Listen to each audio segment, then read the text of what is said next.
Okay, Maureen.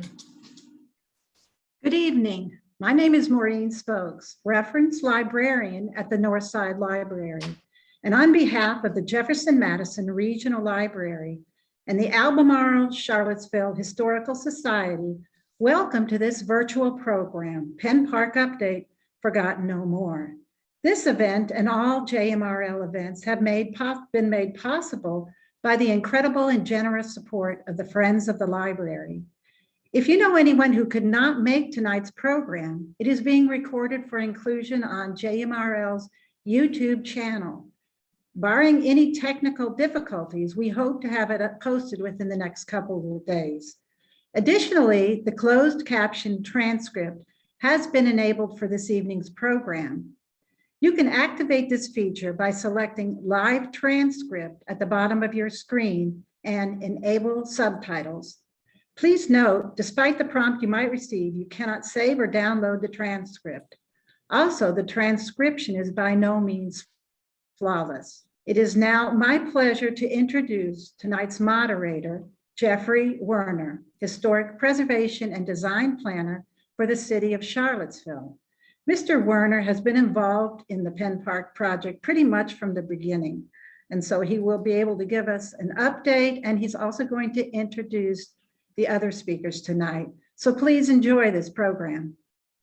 Thank you. Thank you, Maureen, and good evening. And thank you, Maureen, to you and your staff and everyone at the library for inviting us to speak tonight. This is a great opportunity. We appreciate it. As Maureen said, I'm the Historic Preservation Planner and Design Planner for the City of Charlottesville.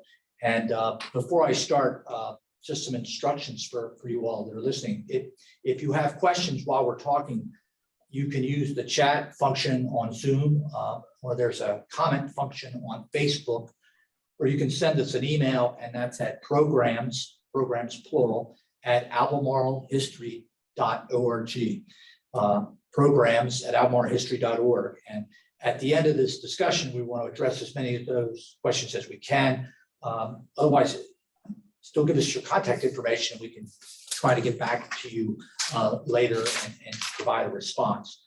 And so with me tonight, here sitting with me is Sam Tyler and Tom Chapman, and we'll also have with us Madison Wilson and Steve Waller. Quickly, Sam grew up in Albemarle and he retired to Waynesboro. He's on the board of the Albemarle Charlottesville Historical Society. He's a member of the Central Virginia History Researchers, which focuses on African-American history research. One branch of Sam's family were the farm managers at Monticello for the Uriah Levy during the Civil War. Sam has researched all of the African-Americans at Monticello during the Levy ownership, and that database is available at the Jefferson Library online. Madison is a graduate student at the University of Virginia School of Architecture. She's studying for her master's in urban planning, urban environmental planning, certificate in historic preservation. She's the Penn Park project intern at the Historical Society, focusing her time on writing an article for this project, and that will soon be published in the Historical Society's annual magazine. Madison also assists in outreach initiatives to spread awareness about this project and reaching out to community organizations and schools. And Steve is the son of Curtis Waller Jr. and Dorothy Taylor Waller.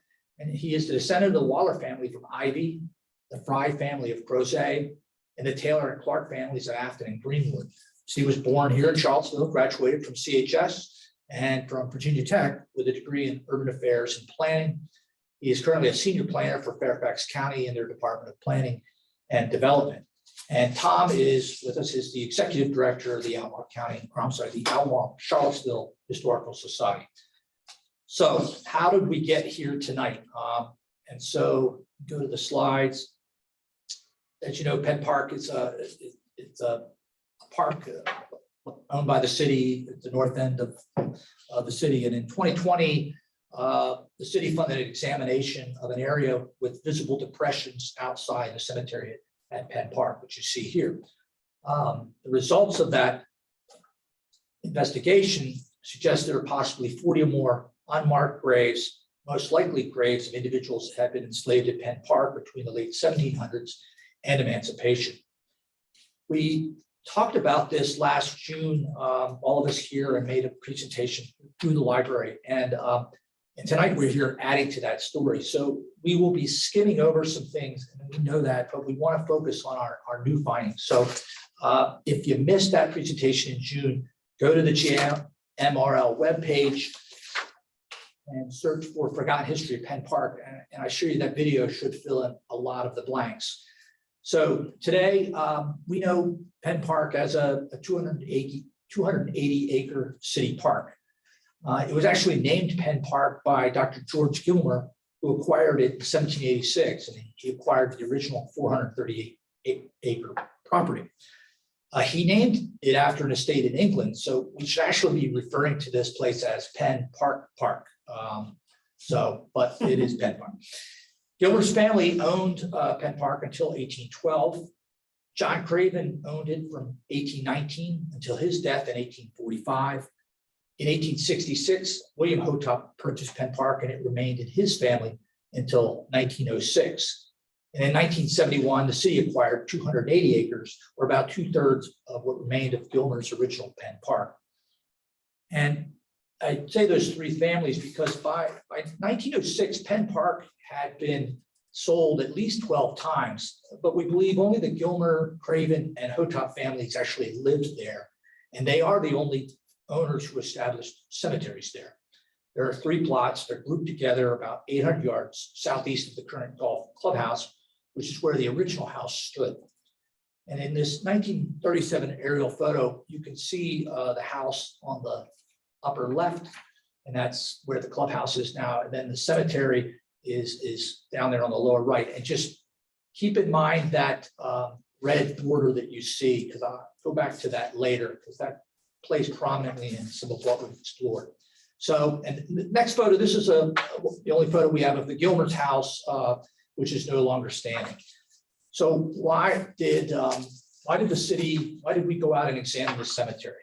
So it goes back to 2019. I was asked about this site, and I had to admit I wasn't aware there was a cemetery there. So I drove out, took a look, and the cemetery has 3 plots. The Gilmer plot at the top is within a brick wall. In the middle is the Craven plot, which is within a fieldstone wall. And at the southern end is the Hotopp plot, which is within an iron fence. And it was while walking outside of these plots on the eastern side that I noticed multiple depressions on the ground. And you can't see them here. They're difficult to show in photographs, but they're there. And in fact, this next photo was taken, I think they took this last summer. And the next image here, I took just a few weeks ago as the snow's melting. And it's amazing that the depressions really jump out in this image. So say if you go out there that you can see them, people have asked me about visiting the site. I'll say you can go, be respectful. They are not marked. But so it was after my visit out there in 2019, I contacted archaeologist Ben Ford, and he put together an evaluation plan for the city. And because of COVID, we were a little delayed, but in 2020, Ben and a team from NAVA Geophysics came out and they used ground penetrating radar, or GPR, to examine the area around the cemetery. And with GPR, a grave appears like this image here due to this difference between the disturbed and undisturbed soil. And at Penn Park, we got a series of images like this one. And from that evidence, it suggests that there's an area of unmarked graves.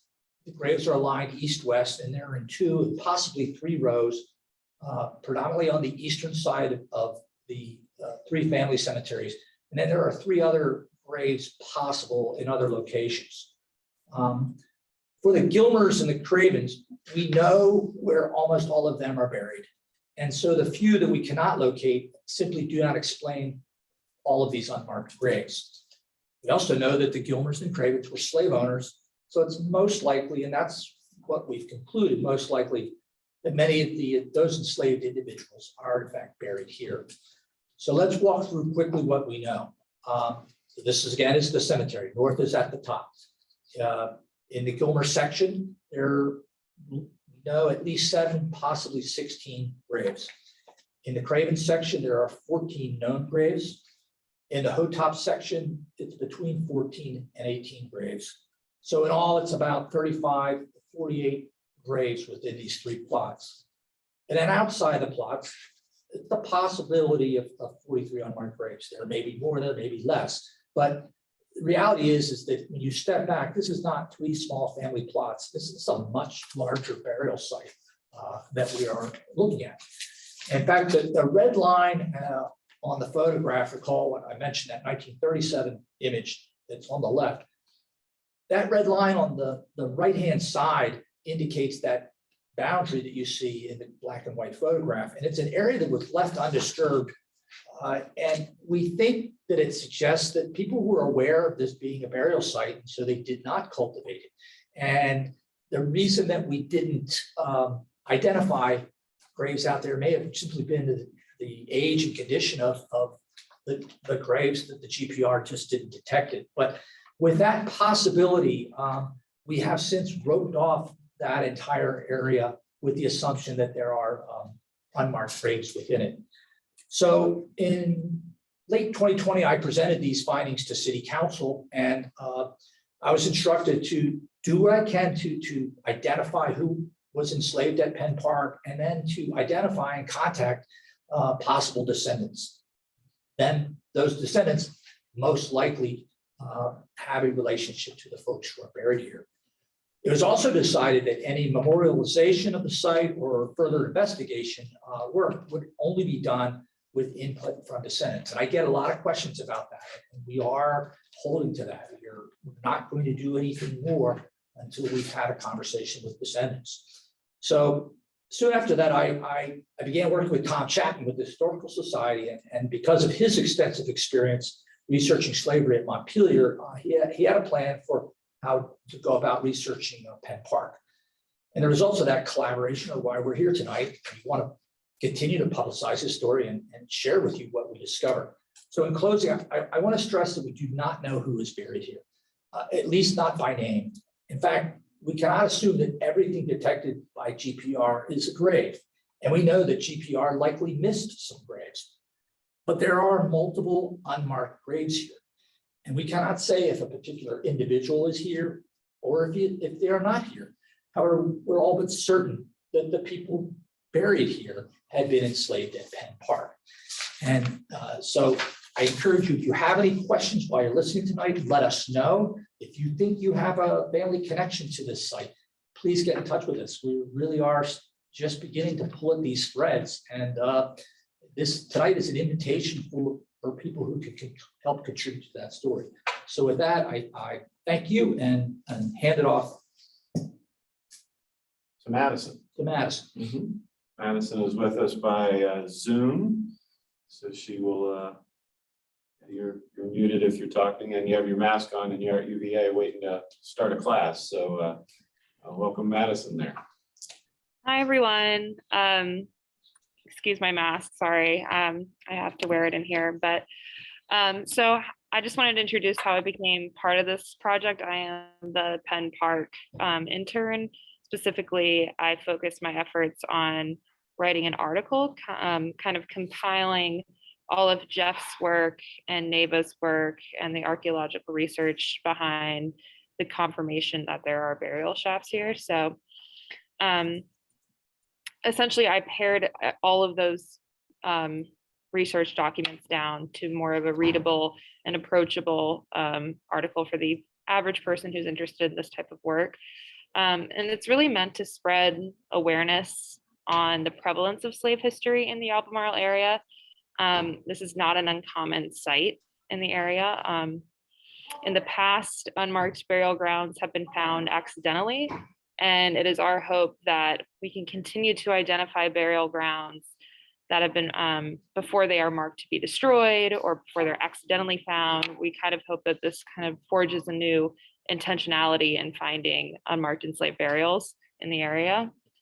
I think the fact that we don't even consider where enslaved people are buried around the grounds of known slave encampments and livelihoods kind of shows how much we have distanced ourselves from slave history in the area.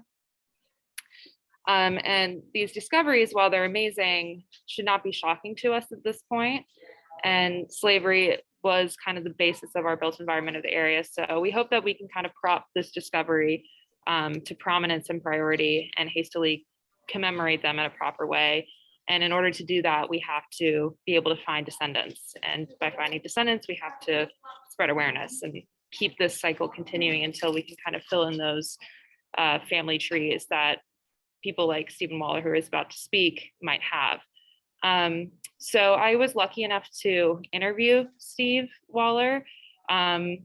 We are really lucky that Jeff, of all people, someone on our small team, knows a potential descendant. And we'll get more into that later, but I was able to talk to him, and through tax records, we were able to kind of connect him to the site. But Steve's willingness and kindness to meet with me and discuss how the project made him feel and how it's changed for him and how it helps him connect with his family members in a different lens, both alive and dead, was really eye-opening for me. And I felt really just grateful to have that vulnerable discussion with him. And so that's part of the piece in the article to kind of tie this back to our humanity and how this is still something that affects families today. And so these stories can continue to be discovered as we link names to the property. And again, as Jeff said, we can't really say for certain who is buried in these places, but we can at the very least tie families to it, whether that be the families that are attached to the families within the walls and the families outside of the walls. So yeah, that's basically what I did. I worked with an editor to get this all done, and hopefully it will be set to be published very soon. And yeah, thanks for having me.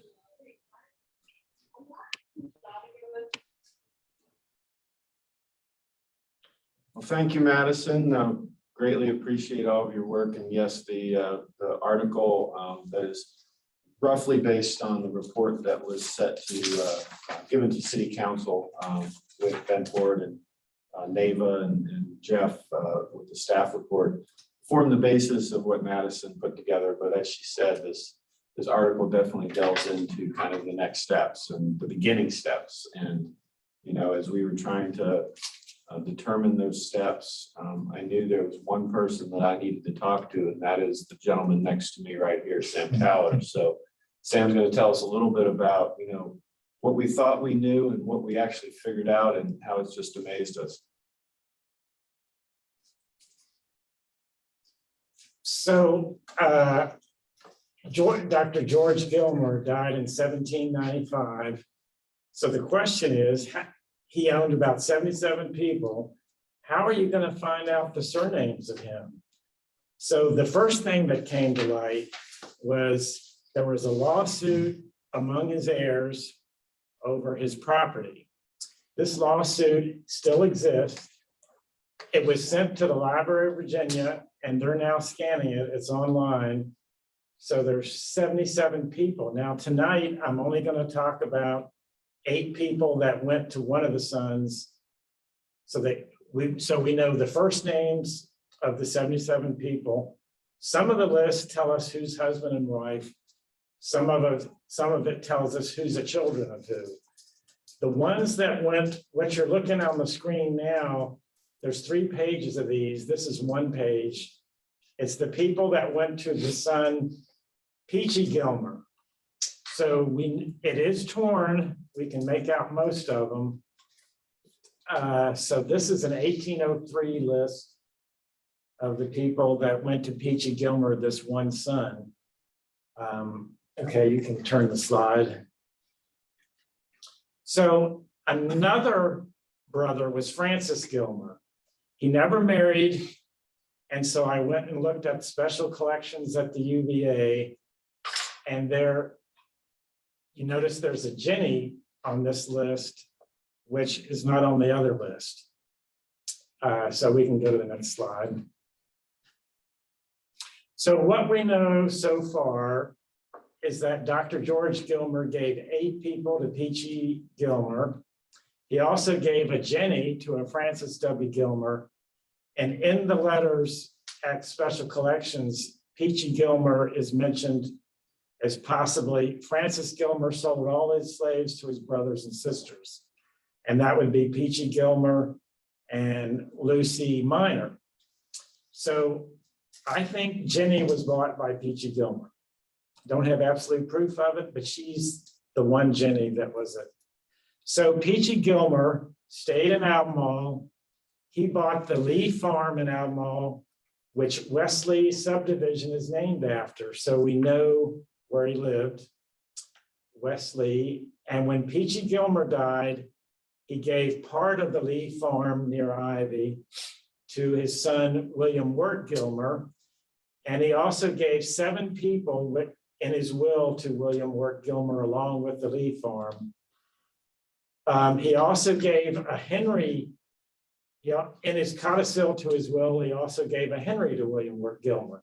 So of the 8 or 9 people that went to William Gilmer from Peachy, we know Henry, and we know there were 8 others. This is an 1875 map of Albemarle, and it shows his Mr. Gilmer's farm near Ivy on it. Okay, we can go to the next slide.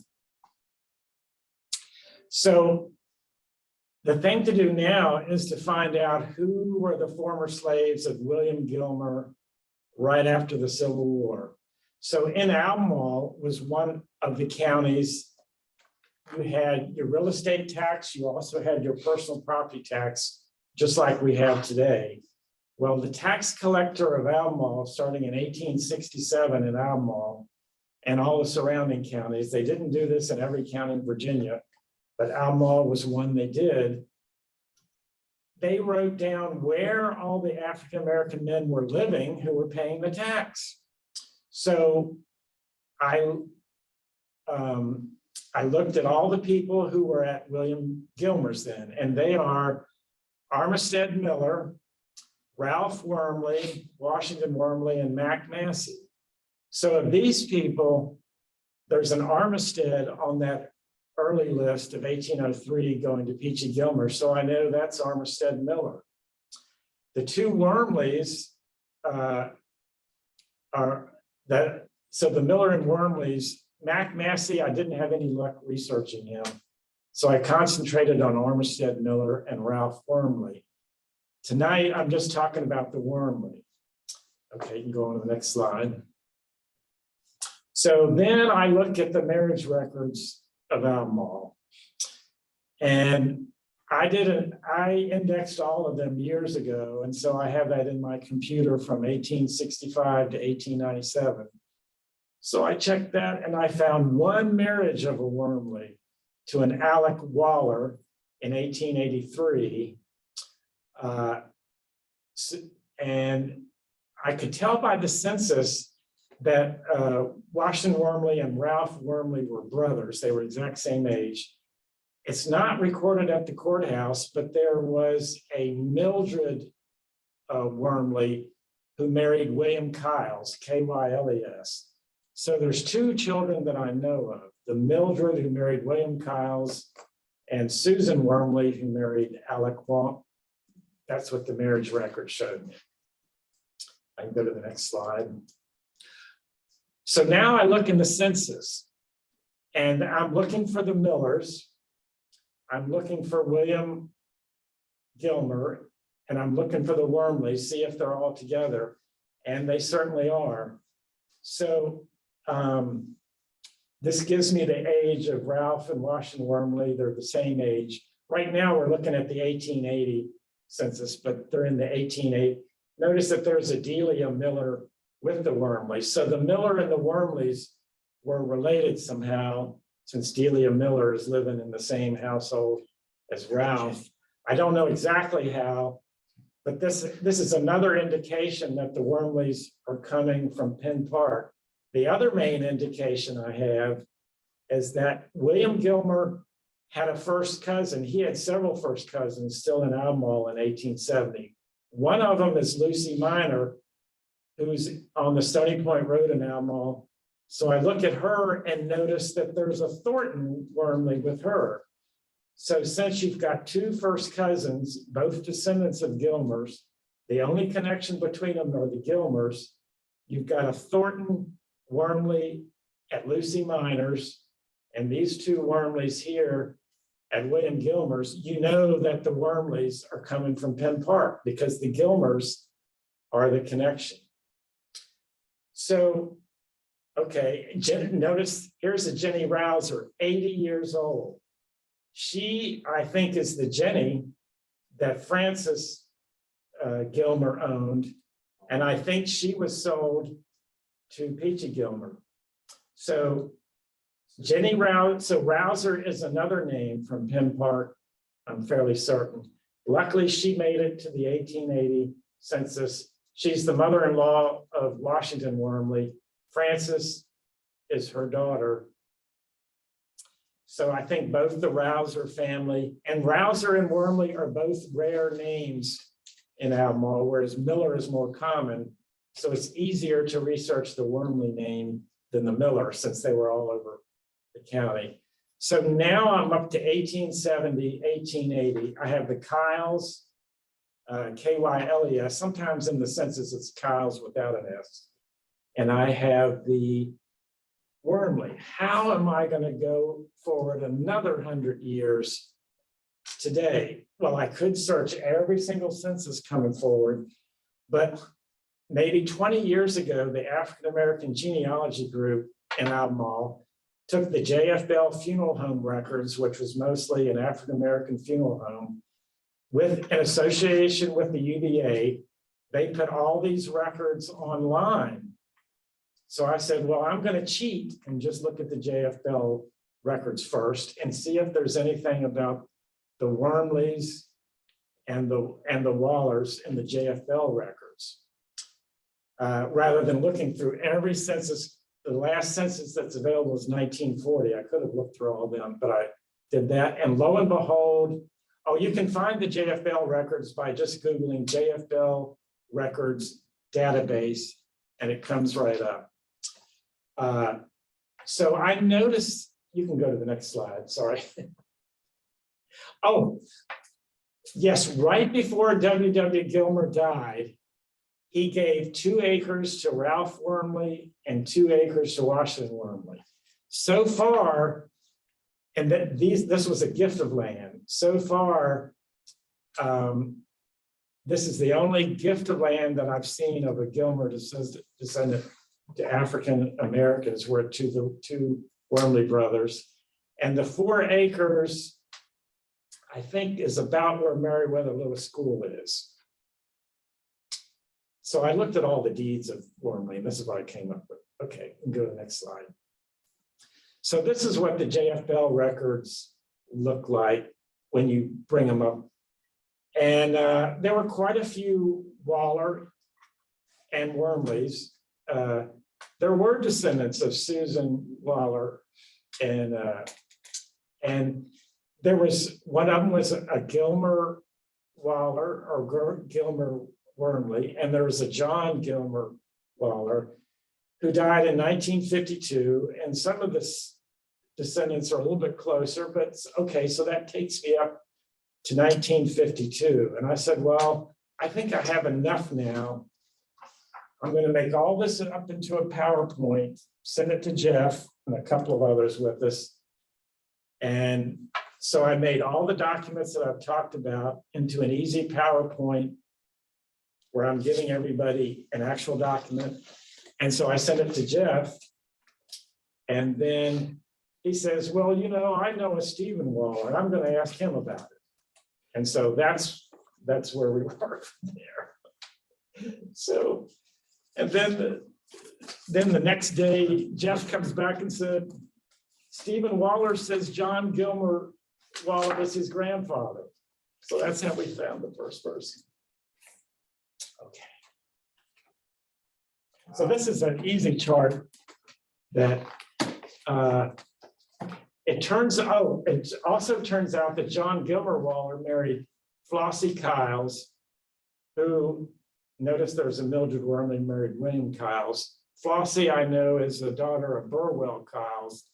And I think Burwell and William Kyles are brothers.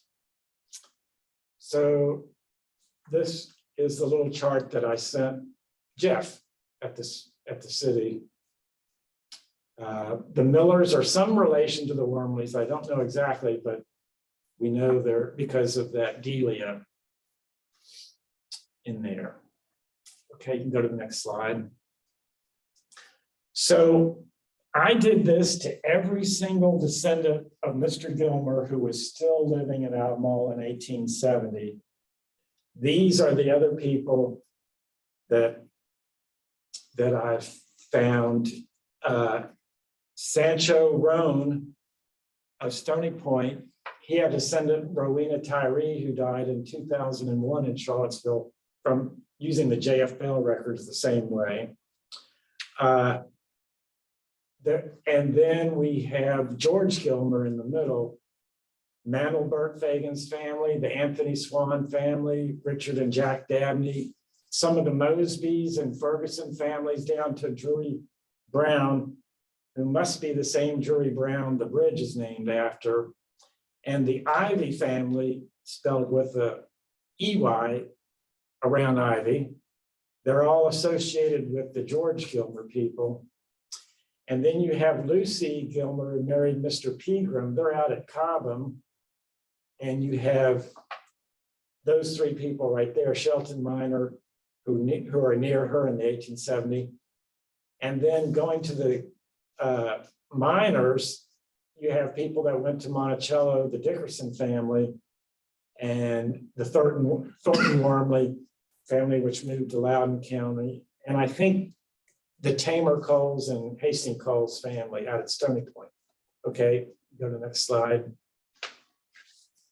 I also looked at the Craven time period and the Hotopp time period. And so on the left are the people that I can associate with the Cravens, some of them, and then on the right with the Hotopps. Notice that there's a Churchman family at the Cravens and a Churchman family at the Hotopps. So those are the ones I think, if I have to pick somebody that might be buried next to the Hotopps, it would be the Churchman family. But these other people with the Hotopps are near them in the census. Okay. Well, thank you, Sam. And so what did you do, Jeff, when Sam gave you a name? Yeah, what did I do? And you know, we're sort of holding Steve back as the big reveal here, but he really does have a story to tell. But just, it's difficult to express, and we've had difficulty expressing what this has been like, to go from a cemetery I didn't know existed to really I saw about 6 to 8 depressions in the ground, to 2 years later standing there and having someone say there's dozens of graves here. And then, you know, just an amazing email from Tom late one night says, hey, I got an idea.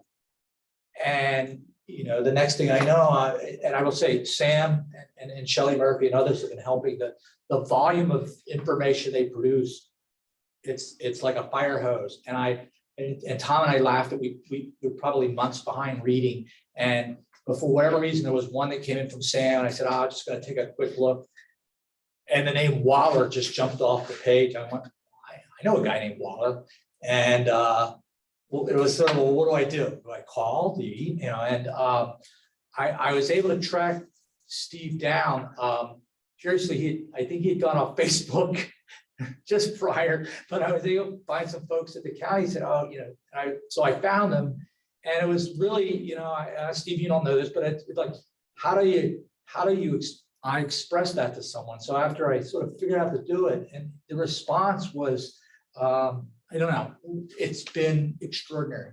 And I think I'll leave it to Steve to tell it, but it was, you know, I mean, getting married, having kids, and Steve Waller telling me that, yeah, that was his family, you know, are up there with just some of the most extraordinary moments.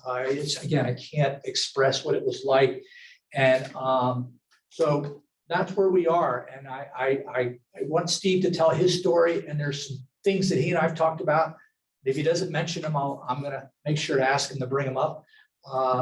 But And then Steve is just one, he's one individual in this family. So if someone says, oh, you identified a person, well, we identified a family, and in fact, probably more. And there's so many layers to this that Steve can help us bring in. So Steve, I just, if you take it over from here and sort of share what you said to me and what you shared with us, and it was incredible. So. Thanks, Jeff. I think at first it was there's a lot of excitement with learning this kind of information, because it kind of fills in some blanks about things that we as a family may not have known about.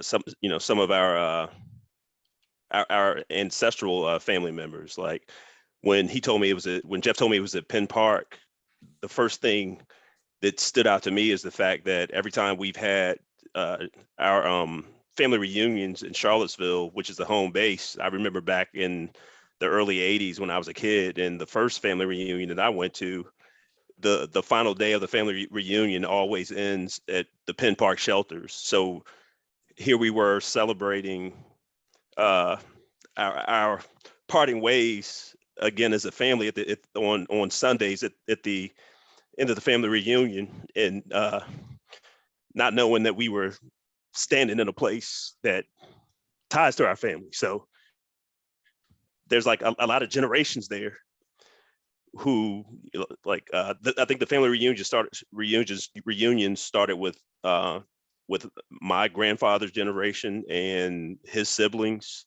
And my grandfather is actually Curtis Bradford Waller Sr., and he was the grandson of John Gilmore Waller Sr.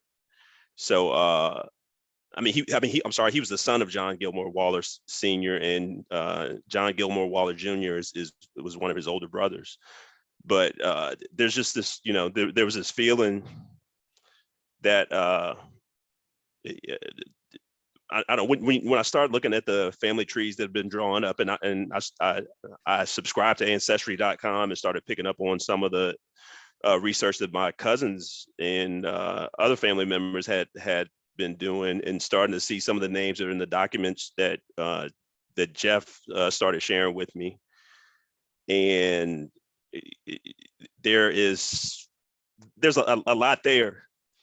There's this excitement of learning more about my past, but at the same time, there's some pain in that past. And the pain actually gets magnified when you see that as an African American, we don't have, it isn't as easy to go through these paths to find out who we are.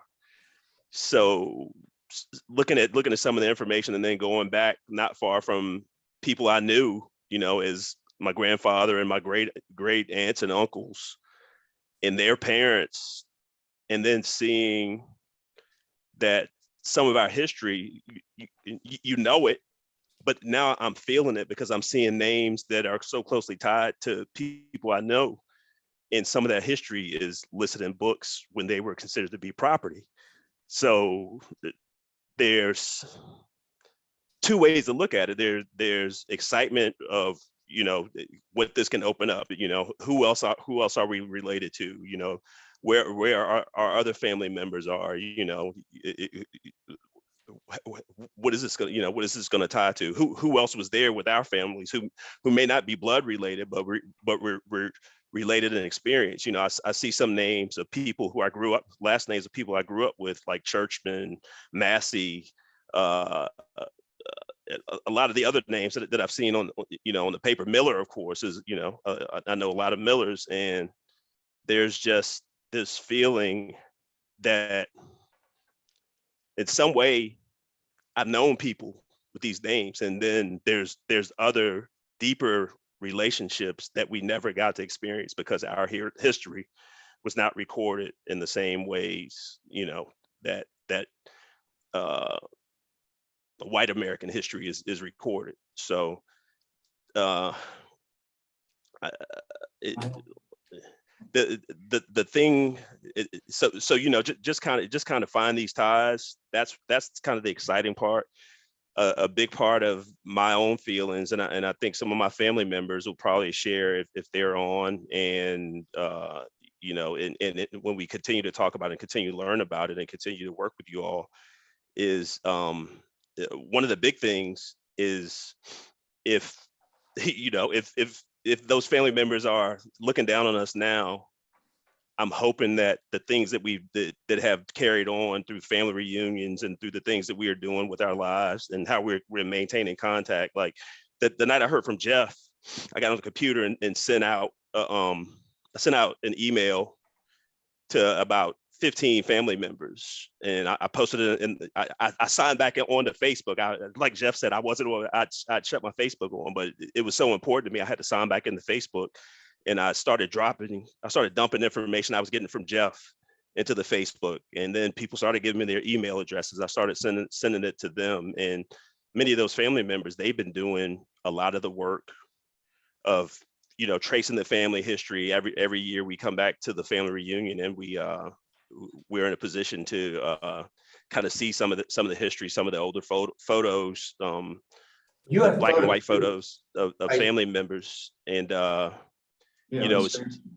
it's just a matter of there's been a lot of excitement, you know, and I know some of my other family members have reached out to Jeff, and some of them have gotten to a position where they know more.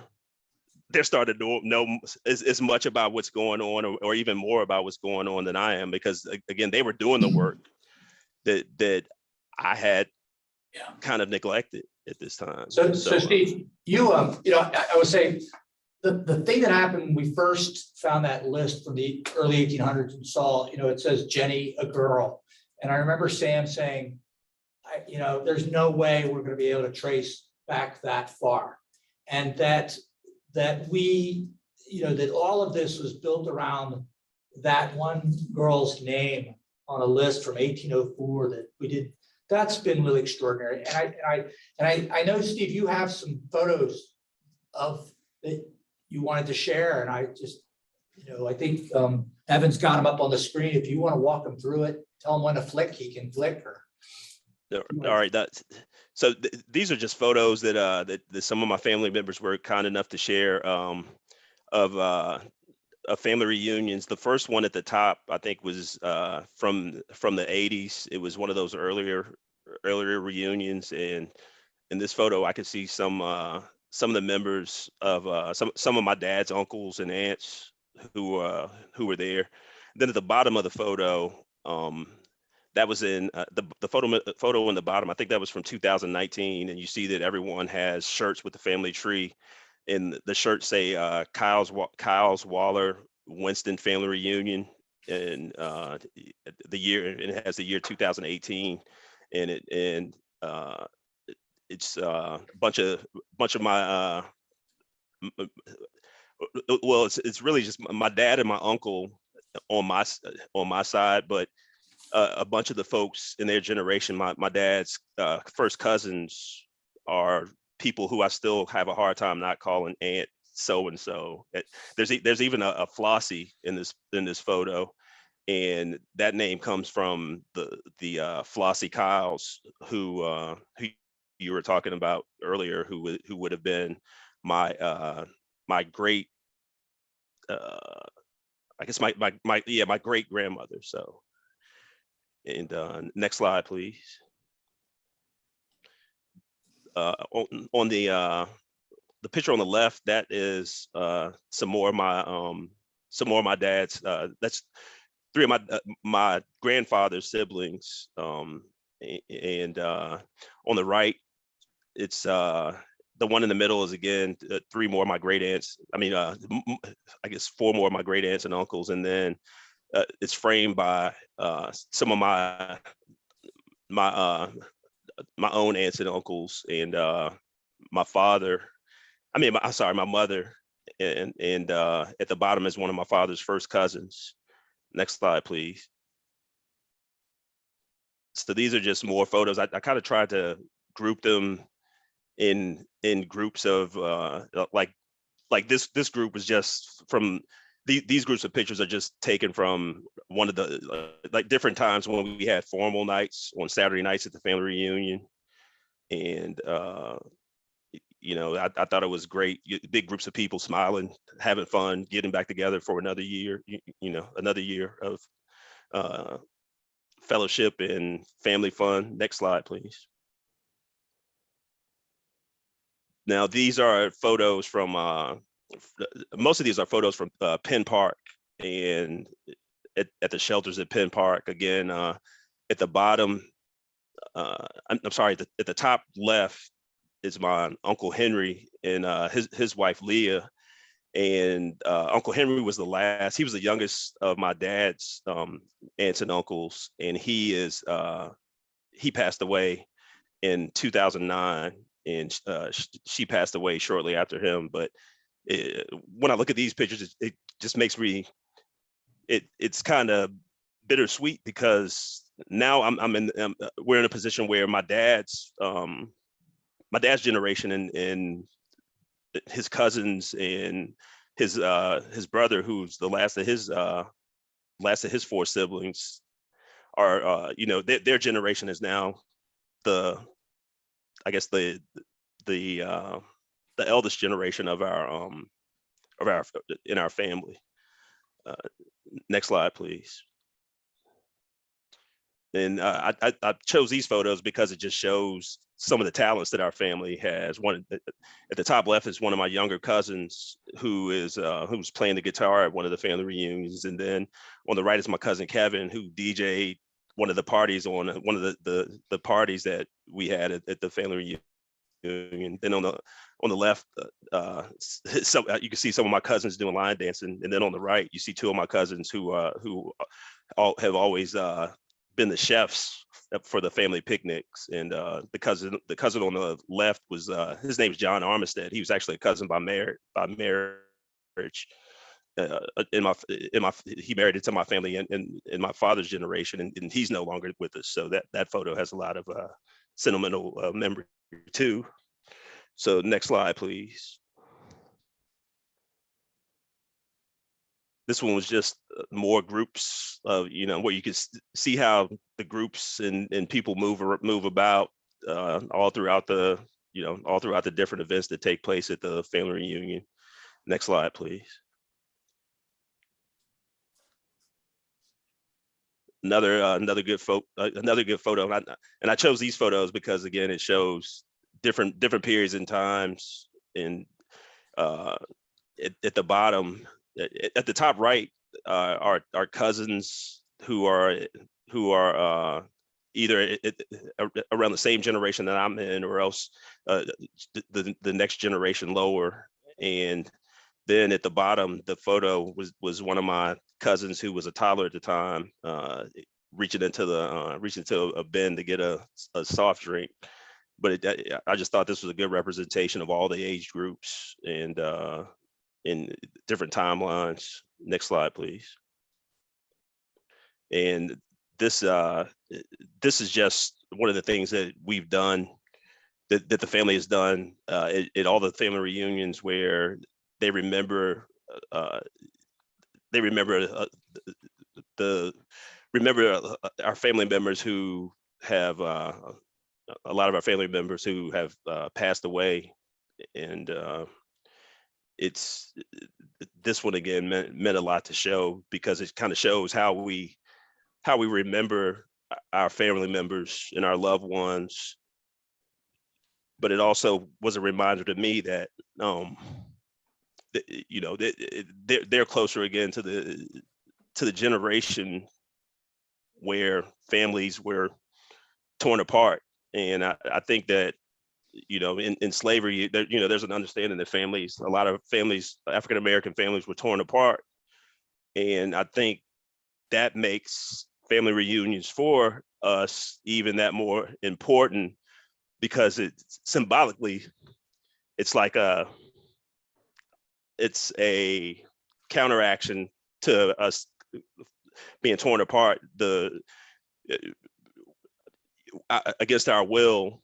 And when you see how many of our family members come back together from all different places all over the country, every year, it symbolically to me, it's kind of a reaction of overcoming a lot of the pain that took place when we were torn apart. So, and that was the end of my photos. Well, Steve, I was going to ask, so it's really, I love the old photos, and it's one of the things that, I mean, both sets of my grandparents are gone. My dad's died 10 years ago. We got my mom, and whenever you ask questions, it's always, well, what do you want to know that for?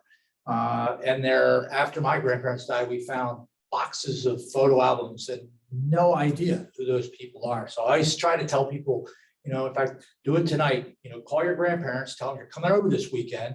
You want to see the photo albums and you want to know who those people are, because this does really help stitch things together. So that's, I guess, my little prompt for everyone else out there.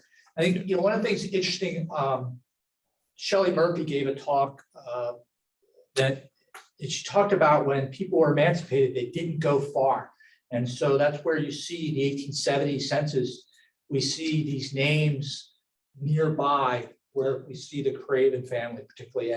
But what's interesting also, you see those names show up in the 1870 census. And then the 1870 census, you see some additional people in these households. And I remember, I don't know who it was, I asked, they said, well, those were people who had, remember what slavery was in Virginia in the mid 1900s.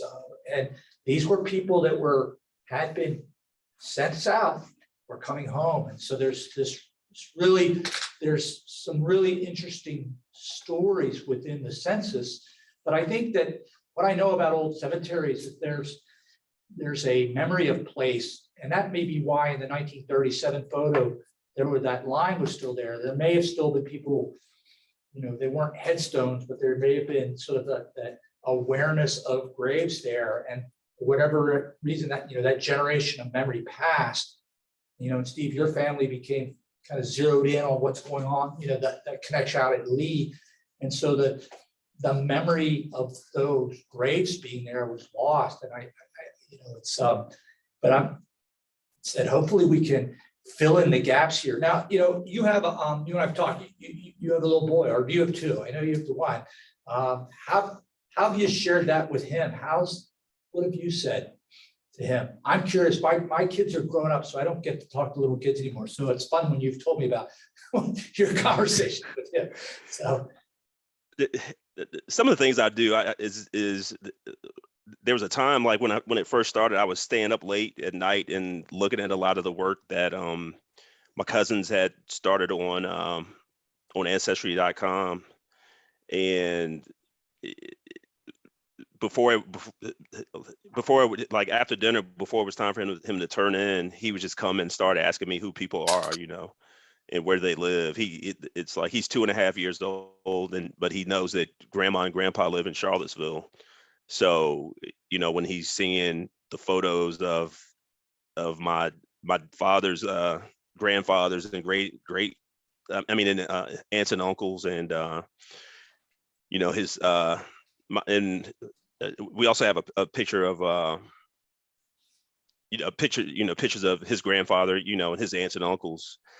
Just when he's asking who they are, I'm telling him names as I'm learning them, and telling, he'll ask what they're doing, and I'll tell him that, they lived in Charlottesville. But a big part of the conversation for me too has been with my dad, because some of the paperwork that I saw that you sent, Jeff, it had the name of one of my dad's aunts, Pocahontas Kyles. And when I saw that name, just from the oral history of the family, I remembered my dad telling me a story about an aunt that he had, and they called her Ma Pokey. So, they didn't call her, whether they were her children or not. I guess a lot of that generation called her Ma Pokey. And I just remembered hearing about Ma Pokey. So when I saw that name, I knew the Pocahontas had to be her. So my son Carter, he's not old enough to understand a lot of that, but just seeing this stuff, I think it's going to give him it's going to give me an opportunity because I've lost the connection to the oral history in a lot of ways, other than my dad's generation. But seeing these names and again trying to learn more about who they were, what they did, it gives me a story. You know, it gives me more in the story of where I can tell my son, you know, we're from on my side of the family. So. When we talked a couple weeks ago, and I think one of the things that you said that really struck me as I even said, you know, here I am, a white guy, and all my roots from Pennsylvania, and I know where they're all buried, and my son and daughter get tired of me talking about it.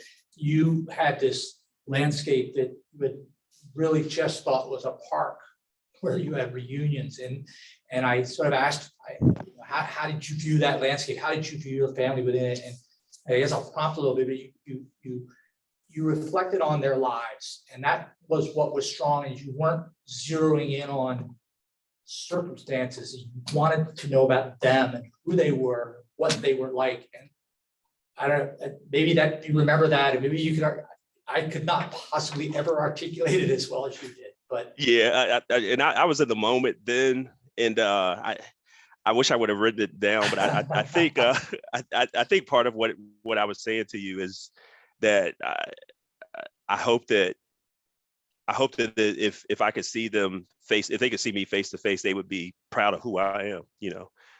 And you know, again, that comes from understanding that there was a lot of struggle in what they did that could have, you know, those struggles can break a person, you know. Even the emotion that I'm feeling right now, it's kind of hard to speak through, because I've seen movies about slavery. I've read stories about slavery. You know how horrible it is. But when you start putting names to it, and those names are tied to you, And putting them on a landscape like we did. Yeah. Yeah, and you could feel it, and what you're doing is humanizing. You know, it humanizes them, and I hope that us, the generations that have followed, and the things that we've been doing as a family, also humanizes them. You know, I hope that our story is part of their story, and if they see it, I hope they're proud of the story that they see. Yeah, the way you said it pulled me away from that quarter acre, you know, near the 14th tee that we're so focused on. And you pulled me back and helped me look at that entire landscape as a place where your family lived their lives. And for some time, we know they were there. And I think that's what's a piece of this that you know, we also want to begin to bring to the table is what was going on at Penn Park. What was that place? Not just that place where some of them may be buried in the ground, but what was that place? And how do we interpret it? How do we understand it? And you know, where did those folks live at Penn Park? And so it's I just appreciate you helping us, as you said, you know, kind of make that real, you know, make that human, and not just something on pieces of paper or slides. And so so I know it's 8 o'clock, and I know people have questions, Steve, and I might be a lot of questions for you. And I don't know who our MC is, but do we have some things to, the lines are ringing. Jump into Q&A now. So do you mind, Steve, can we jump in and see and kind of have a conversation? Sure, and I could try to answer as much as possible, but like it's like I've reminded you, there's an army of family members who have been doing a lot of the family history stuff for a lot more than, you know, than my entry into it by chance, because, you know, because of our past relationships, professional and as friends. So yeah, I'm grateful to you. It is, you know, you've been so open and honest, and it's been really refreshing, and it's been emotional. And I can't begin to imagine your end of it, but I'm just so grateful that you've allowed us to participate and be there and share this. So Tom, what do you got that, you know? Well, there's certainly been lots of reactions to Steve's story. From Tracy, honoring generations past by humanizing those who are not valued in a proper way is important, valuable work. Steve, your ancestors are proud of you. And Steve, thanks for your courage and eloquence speaking about all of this. Thank you, Steve, for being willing to talk about your family and show us how the past is still present. And as such comments go on and on, let's find a question. Two panelists from CHIP, have you found any other possible likely burial sites of enslaved people separate from the owner family cemetery? Isn't it true that in many Virginia plantations, the enslaved people were not buried near the family? I mean, I'll just answer that quickly. As Steve Thompson, who is an archaeologist that worked with Ben Ford, I was involved years ago with when the Western Bypass was coming through, and there were a significant amount of burial sites in the route of the Western Bypass, and we were finding some of them. And I remember Steve saying, "Yeah, there was a lot of people. They are buried somewhere. You know, we just don't know where." And I think that you know, we know of a lot of burials that occurred in the city of Charlottesville within the current city boundaries. We know that they're there to determine where they are, and takes work to evaluate Penn Park fully. As I don't know what that would take, but it is. I think, and Tom maybe can address on the work we've been doing, sort of collaborating with what they're doing down at Clemson University and trying to build that database. But I'm not sure that answers the question. Yeah, We don't know. I mean, and I think the point of what we're trying to do in Penn Park is use this as an example that, you know, there are plenty of plantation landscapes that we walk upon, we have subdivisions upon throughout Charlottesville and Albemarle, where, you know, these questions of human remains and burials come up, you know, constantly. But Penn Park is an example of where, you know, we're looking beyond the graves. And I think that was one thing when we had a conversation with Steve Waller, Mr. Waller, a few weeks ago, is that sense that, you know, these are real people who lived here. They're not unmarked graves. That, you know, we know the atrocity and what enslavement was and the mistreatment that they received, but that's not what this is about. It's, you know, what matters is introducing the modern descendants to this history.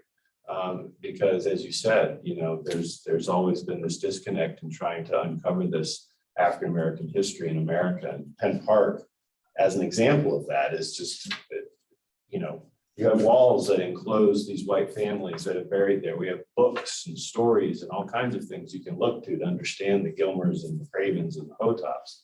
And, you know, when I first heard about this, I said, we got to have something in the historical society that tells me about the enslaved burials outside of it, and nothing. You know, luckily enough, we have Sam, who, you know, as he likes to say, you know, I'm going to cheat and use the JF Bell records, or I'm going to cheat and use my marriage, you know, records that I transcribed, you know, many years ago. I mean, this is the type of resource we have, and putting it together into this project to not only connect with this one thread to your family, but to think that there are multiple threads that connect to multiple families, and that, you know, maybe we can get to a point where, you know, you use, and I love that, where your family reunion is a counteraction to that displacement, that tearing apart of families and slavery. And I love to think of this project as now, you know, thinking of how we create a larger descendant reunion to connect the living to this past that is so important in history to tell. So. A question for Steve. Steve, have you written down any of the oral histories you've spoken of? I haven't written them down myself, and It's all up here, all up here. Yeah, like I hear a lot of stories from my mom and my dad. Some of them, like my mom tells me some funny, crazy stories about her aunts and uncles. But what I want them to do for my son Carter, and I keep telling my mom, is I want them to record them, and I can write them down from their recordation, but it's something that I never did with my grandparents. And so a lot of the information I'm getting from my parents about my grandparents is secondhand information, and about those aunts and uncles and everything. But I keep saying that I want them to do these recordings, but then the flip side of that is asking someone to do something like that. And it's your parents. It's it puts you in a different place, because I don't want to. It's like, they've been my best friends all my life. I don't want to sit there and think, if I'm asking them to do that, that feels like I'm preparing for them not to be a part of my life. And so I do know there's a need for this, and maybe that could be. I'll talk to my cousins. Maybe something like that can be. Maybe recording these stories, maybe making our own family history. Everybody has cell phones now. Maybe doing something like that is something we can do as an exercise with the family reunion next. But it's when you start asking people for something like that, it's almost like you're preparing for them not to be a part of your life anymore. So it's kind of hard. But what we had is it was interesting. So my son just graduated from Clemson, and that's a school that used to be a huge plantation, and they're sort of just now starting to understand that history. And we spoke with some researchers who have assembled like 7,000 names in a database that sort of has an algorithm that begins to say this person may be associated with that person, and that's where we've been talking is the work that was done at UVA for the enslaved laborers, this piece from Penn Park, what we have at Monticello, how does and by who pulls starts to create a similar database that does, I think, allows these deeper stories to be told, all these threads to start to go into one place. And I saw the note that someone had just posted. What do we know about the occupancy of Penn Park during this time? The answer is we don't. The only thing that I am aware of is there's possibly a well site located over where the pavilions are. Whether that's remember this was a dairy farm up, I think, until the 60s and 70s. So that what is that a contemporary feature? Is that a 19th century feature? I just don't know. And that's again, one of these questions of how do we begin to peel away those layers? But the short answer is we don't know where there may have been slave quarters or other sites. What you got? Speaking of that, Jeff, we had a question from Abigail. What information does exist, archaeological information about the landscape around Penn Park, what does exist? Where can people find it? And are there any plans to explore further? Well, it's a good question, and it's I'll share. 2 weeks ago, I was looking at old drawings and Steve, I hadn't shared this with you, drawings from when the golf course was developed. And there's notes, these little notes, a series of them around Penn Park that say potential burial mound. And after I got up off the floor, I talked to Tom. I've talked to some other experts saying, oh my God, am I reading this? What is this? And we've been scrambling for the last week or so, trying to understand what this is. And I was finally able to contact the guy who designed the course. He got back to me on Monday and he said, oh yeah, that's where we buried the tree stumps when we were clearing the fairways. And it was like, so you talk about, where this thing has led. I've been spending last week going, oh my God, is there more here than we realize? But, as far as investigation of the site completely, we don't have anything. I think I would defer to an archaeologist to sort of maybe express, Tom, what you think need to be done. But no, we don't know. We know it's a park right now. We know there's a cemetery at one end. We know that there's an area of unmarked graves next to that cemetery, and we know where the house used to be located. That's about it. Yeah, were there archaeological reports conducted before the golf course was put in, or I only found that one for that small section. in the 80s? Yeah, So, that's it. but yeah, I mean, that's definitely something as we move forward into this project, is creating a larger data resource for information that's tied to the landscape, so that in one place you can find a great deal of information. Yeah, any other questions? Tracy says that Penn Park was actually initially founded by Sarah Clark Lynch, Quaker, who named it after William Penn. And she would also like to know if there's any chance that one of the graves belongs to Penelope Clark Lynch. Probably Clark not. family slave. Yeah, and the Harvey, a gentleman named Harvey owned it initially and sold it to the Gilmer family. We have nothing that would indicate, I mean, there may be other burial sites out there, we don't know. We know that the brick walls were erected in 1826. And I'll say something, for anybody that goes out there, first off, there's a lot of groundhog activity. Be very, very careful. It is precarious footing. Also be respectful. And we're talking about the area on the east side. So as you come down the hill, this on the far side, be respectful. When you're walking in there and think about that place. There is, and then on the Gilmer section, there's a wrought iron gate, not wrought iron, I guess, an iron gate, fascinating in its detail and its simplicity. And we're fairly certain was constructed by a blacksmith named Billy that had showed up in some of the records that I don't know if it was enslaved at Penn Park, but we know there's a connection. It seems to fit with that time period. So there's pieces of that cemetery there that I don't have artifacts there that are worth taking the time to take a look at. But I don't know about the Lynch relationship. Again, these are things we would have to explore. I got a couple of questions here from Chip. Do you know what kind of work the enslaved people at Penn Park would have done? Was it all agriculture? Do we know where they worshipped? Was there a chapel on the Penn Park property?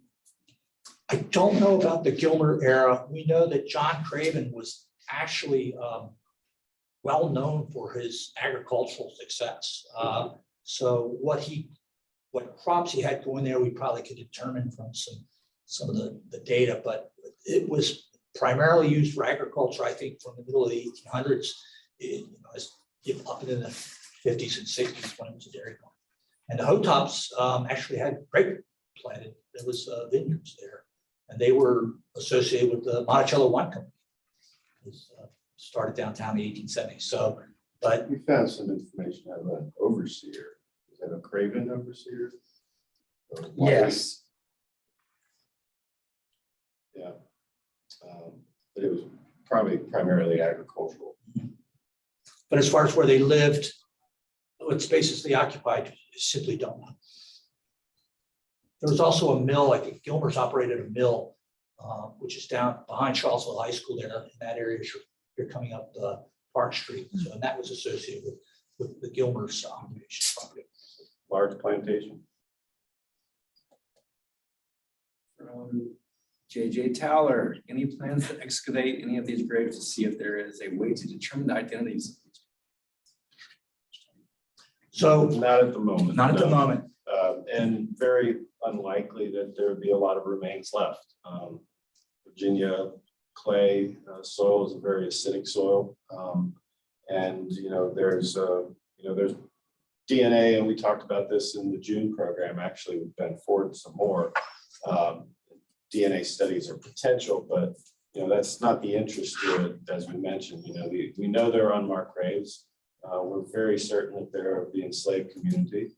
And we can find within the written record, piecing together everything that what Sam has found just in this 10-15 minutes of how he explained from 1804 to 1952, and then boom, we have a connection. There's multiple threads like that are out there. This is a hallowed sacred ground that needs to be respected, and any decisions and any conversations that we have about what the future use of it needs to include the descendants' voice in this. So and then you remember, we initially thought we were looking at, I think Ben had said maybe a dozen areas of possible burials. And so that day when we started seeing dozens, none of us were quite prepared for it. And that, because a second piece of the investigation would have been you can pull back the top few inches of soil and Archaeology can Yeah. reveal the grave shafts. the So grave that- shafts. That could be of some interest moving forward. I mean, there's been work in many communities where they have found unmarked burials. The burial ground up in New York, that was the work underneath the federal courthouse, where they unfortunately found 200-300 burials of enslaved individuals that involved the descendant community in that. Right. In that case, they did excavate them to remove them so that they could be saved and not disturbed. But in this case, it would be the next step of an archaeological survey that is not meant to find remains, but to simply verify a GPR. That's right, about burial shafts. And what you can tell from the soil profiles can actually sometimes tell you more than what a GPR can tell you. So it could help us fill in some gaps out there. It would be a great, second step to the archaeology, but it's really tangential to, the work of making these connections. And as we recommended to the city, and this is, Ben said to me that day, we have a lot of graves here. We know where they are. This 1937 aerial photo seems to give us a confirmation of an area. He says, I don't think we need to do any more. We know what's here.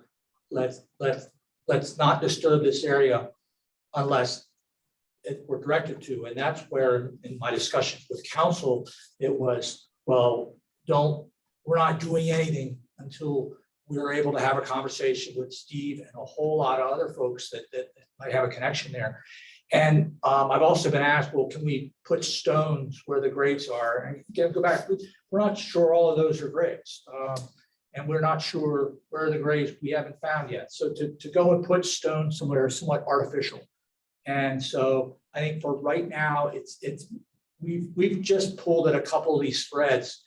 And at some point, a conversation with the descendant community, this is their sacred ground. What would they like the city of Charlottesville to do? But until then, we're not going to touch it.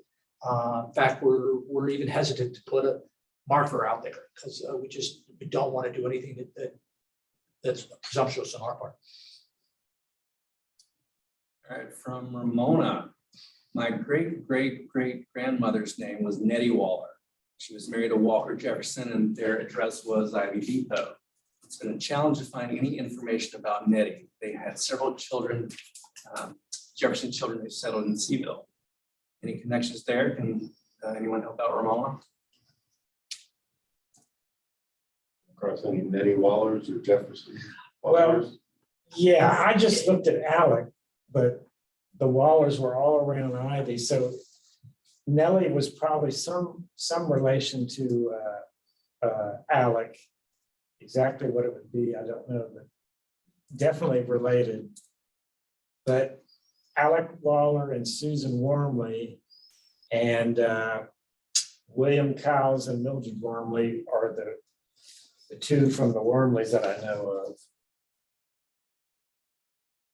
Well, definitely send us an email, Ramona, or stay connected with us. We'll include you in this project as it moves forward. Are there any drawings, records of where on the Penn Park property the dwellings for the enslaved community would have been? No. Not that's been found. And if these two, this is only 280 acres of what had been a 438 parcel. So there's a school, a golf course. There's an awful lot of houses. So just don't know. A similar type of question. Are there any family records such as old photos of park owners that may include images of enslaved people? Not that I was able to know. And I've primarily been in contact with descendants of the Gilmers, so they were gone by 1819. So Carol, on one of the slides, I noticed the name Dickerson mentioned. Do you know which family they may have belonged to? Right, so I think I heard somebody mention Lorenzo Dickinson, the videographer. So I worked with him 10 or so years ago, and we traced back to a Willis Dickerson who was at Castle Hill. He was enslaved by the Walker family. And it turns out that at Penn Park, I can definitely 100% prove there was a Dickerson family there, Jack Dickerson and his wife Suki. And then I looked at the Castle Hill records. There's another Jack there called Old Jack. And it turns out George Gilmer's wife was Lucy Walker. She was a sister of Francis Walker, who owned Castle Hill. So then I figured Old Jack at Castle Hill is the Old Jack, and Jack at Penn Park is Young Jack. And so I'm pretty sure that Willis Dickerson, who Lorenzo traces to, is a grandson of Old Jack at Castle Hill. And so he would be related to the other Dickerson family at Penn Park. And Senator Stanton, who used to be at Monticello, we did a lot of work, but Uriah Levy, who bought Monticello in 1834, in 1835, he goes to Lucy Gilmer and Peter Miner's sale of enslaved in 1835 and buys Aggie Dickerson. And so the main family during the Levy ownership was the family of Aggie Dickerson. And she was from originally Penn Park, which I didn't know until I started doing all this Penn.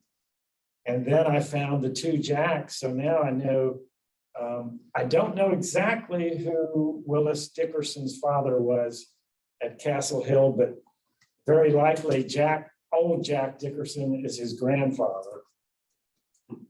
Oh, there's several Wilson Dickersons, and there's a Wilson at Castle Hill. So I think Wilson Dickerson, I think there's a third Wilson, and that's, yes, the Willis and Morton families were at Penn Park during the Craven ownership. Yeah. And there is a lady that contacted us saying she's related to both the Mortons and Willis. And I've tried to find out the exact connection. But yes, the Willis family and Morton, I have found almost all the surnames. The Cravens left a list of their slaves recorded in the will books. They also had a sale, and that's in the will books. So I've got all that to go on. And you're talking 20 years before the Civil War. So I was able to figure out almost all the Cravens. And Morton and Willis are two of the main ones during the Craven ownership. And something just At least Henderson Jones, yes. Yeah, she's the lady that contacted us. And she traces to both the Willis and Morton. And I haven't been able to connect which ones are there, but I'm pretty sure it's got to be them. one of the things Shelley Murphy shared was about last names, and that's been one of the questions I've asked. When did the assumption of last names that, and she had said that it's kind of a myth that enslaved took the names of their owners, and I think she said it's a very small percentage. So and it is where did these names come from and the source of them and how did they choose them and at what point did they start to emerge? And it is interesting, but just, don't, when you're looking for the names, you don't assume you're looking for a last name that's a slave owner's name. Yeah, there's a very, very small percentage actually, when you look at it. I mean, and that's one of like the Eurocentric ways, the narrative of American history that's been told, that of course, these enslaved families would take the name of their owner, no. And in many, some studies and oral histories that you can trace back, they enslaved folks, even though they were considered properly, did have surnames. They just were not in the records. They were not, recognized as such. And you can find that those names go back to multiple generations. So it's, yeah, and now we're tracing them up to the present so we can make those connections. I mean, starting to get a little into the hour and a half mark here. So I believe Maureen has a couple of questions to ask before we wrap up. okay, Maureen. To our time runs out. Hi, Steve D. Brown would like to know if you're related to the Hughes, Wilson, Burnett families of Mount Calvary Baptist Church. If that's the Mount Calvary in Ivy, I am related to the Wallers, who are who some of my Waller family members are members of that church, but I am not. I haven't seen I haven't heard of any folks with those last names of being directly related to me. Although I know several folks in Charlottesville with those last names, but I haven't heard that we are that they are related to my Waller to the Waller side of my family, who's from Ivy. So. Thank you. Also, Abigail would like to know where she could go to find resources and information on the research that's been done or that's been shared tonight. And is there a place that she can go to refer people in the future who might be descendants? Well, that is a part of what we're working on right now. I mean, we're definitely in the process of uncovering the information. The Central Virginia history researchers, of which Sam has been a longtime member, going back to Cinder Stanton and her work with Getting Word at Monticello. There's been a great deal of records and data and these personal property taxes and transcriptions of all these different various marriage records and such that's been done. And as we piece all this together for individual family threads, as we what Sam just did in 10, 15 minutes to make this connection, it's countless hours of work.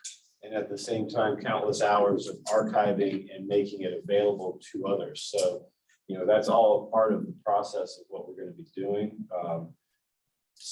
Jeff mentioned that having a relational database is something Airtable, which the Woodland Cemetery folks down in Clemson have been working on. They've been generous enough to share their template.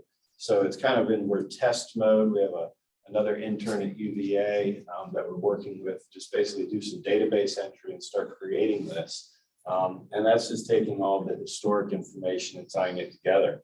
But this is also something we do on a daily basis at the Albemarle Charlottesville Historical Society. So if you have a family name and you need to try to figure it out, you can give us a call or send it to programs at Albemarle History or library at Albemarle History. And, we can, start pulling on a thread and see where it takes us.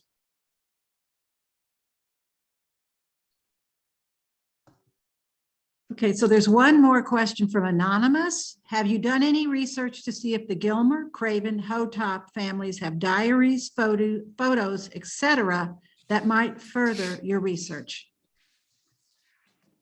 Well, the Gilmers donated a lot of their old papers to Special Collections UVA. And that's where I found out the letter of Francis Gilmer mentioning Jenny. So yes, the Gilmers donated a lot of papers to the UVA Special Collections. And then Lucy Gilmer married Peter Minor. There are minor papers at the UVA Special Collections. And I've looked in some of those but special collections, I think, is the main place that I've looked for. The Library of Virginia also had some Gilmer papers on microfilm that I've looked at. The Cravens, we have a lady who's a descendant of the Craven, and she sent us some papers that has helped us. I think that the answer would be, there's a lot of information. I know from having gone to special collections, when you'd ask for something, they'd wheel out that cart full of boxes. And you're like, well, I only have 2 hours. There's a lot of information. It's not searchable. And maybe that's the short answer, is Right. that to plug in a name and go somewhere. We've got, I mean, this is maybe a quarter of what Sam's kind of shared. So But what I We have love it. actually is what Sam said earlier when he used the JFL as a shortcut, shortcut, you know? cheats. And the only reason that, Sam could cheat is that he knows the rules of the research from front and back. He knows the landscape of the data sources that are available. And we're in the process now with this project of actually kind of almost mining the research mind of Sam so that he can explain why he knows what he knows. Because there's so much that he knows that, he's just ingrained. We take turns driving around town nothing happens to him. No, but, it's all part of the process of like putting this information together. So, it's connecting the disparate pieces of information that, have somehow survived from the past to fill in the gaps, to make these very valuable family connections, like with Steve that joined us tonight. So, so if we're done with any questions, Maureen, you have anything else? No, I don't. Thank you very much. Thank you, Maureen, and Steve. I want to thank you for joining us this evening. Or any last parting words for the audience or for us? I just want to thank you all for how respectful you all have been to me and all my family. Jeff, knowing you, I know it's not just because we know each other, and I really hope that you all are able to find a lot more. I know it won't be as easy as it was for us, but I hope you'll be able to find a lot more folks. And I'm really as you learn more about some of the other families, I also want to stay in the loop, because like I said, it's just, even if it's not blood relations, it would be awesome just to find out that some of those folks whose names I have friends, I've friends from high school, my dad, people, names, last names of people who my mom and dad went to church with, that I've seen, and things like that. If it would just be kind of wild to see, that these folks who I know in my few years here on this earth have this tie to some of the, some of my ancestors in some way, that maybe they were friends, and, or seen, saw each other as being close relatives and everything. So I want to keep learning more about this and seeing, who I can talk to, and, if there are people who have questions about, like I said, how respectful you all have been. There were times when Jeff even asked me, because he knew there was emotion behind some of our conversations. He asked me if I was comfortable with him asking certain questions and everything like that. And I just want to applaud the city of Charlottesville. And as this grows, I hope that our story, my family story, can be an inspiration to some other folks to, that may want to learn more about our history. So. Thank you, Steve. Yeah, most definitely. Thank you for those words. And that is kind of leading us to what's next in terms of thinking through, like, the smaller thread is just one of many family connections, but, very likely it's going to connect to the family names that you're talking about, that your parents knew in church and that you grew up with in the school. And, I'm looking forward to, we can have a big family reunion, invite the living descendants to this place to have those conversations and tell us those stories. And that's what this project's all about. That's why this project is so important for our community, to to try to heal some of these historic wounds that, tore us apart, but, we can easily bring us back together. Hopefully. So, and that requires community involvement. So thank you all for joining us tonight. If you think you know of any family connections, if you think, you might be able to test Sam and see if, you might, stump Sam, give us an email, tell us, your family history, and maybe we can find that connection, because you never know where we might make a connection. And even if you don't have information, but if you agree this project is worthwhile, please consider helping us out, supporting our work. You can go to our website, become a member, support the project, become a donor. You can write in the note, support Penn Park. It'll go directly to this work. So it looks like, we're definitely out of time. Northside's going to probably kick us out here pretty quick. So I'd like to thank everyone for joining us tonight. Thank you, Maureen, Evan, who has been running the technology, JMRL. Thank you, Sterling, who is the voice over here on this side, providing us the answers or the questions. Thank you, Jeff, Sam, Madison, who's now in class now, and Steve for helping and telling this story. And thank you, everyone who logged on to watch and ask us questions. If we didn't get to your question tonight, we'll try to get to you. We'll have our email. You can send it to programs@albemarle.org if you think of something overnight and you just want to tell us. This program is brought to you by Albemarle Charlottesville Historical Society, the Jefferson-Madison Regional Library, the Friends of JMRL, and wonderful supporters like you. So thanks for joining and supporting what we do. And Mr. Waller up in Fairfax, have a great evening, and thank you everyone else for joining us. I'm Tom. I'm Jeff. Sam. Have a great night. Good night, Steve. Good talking to you.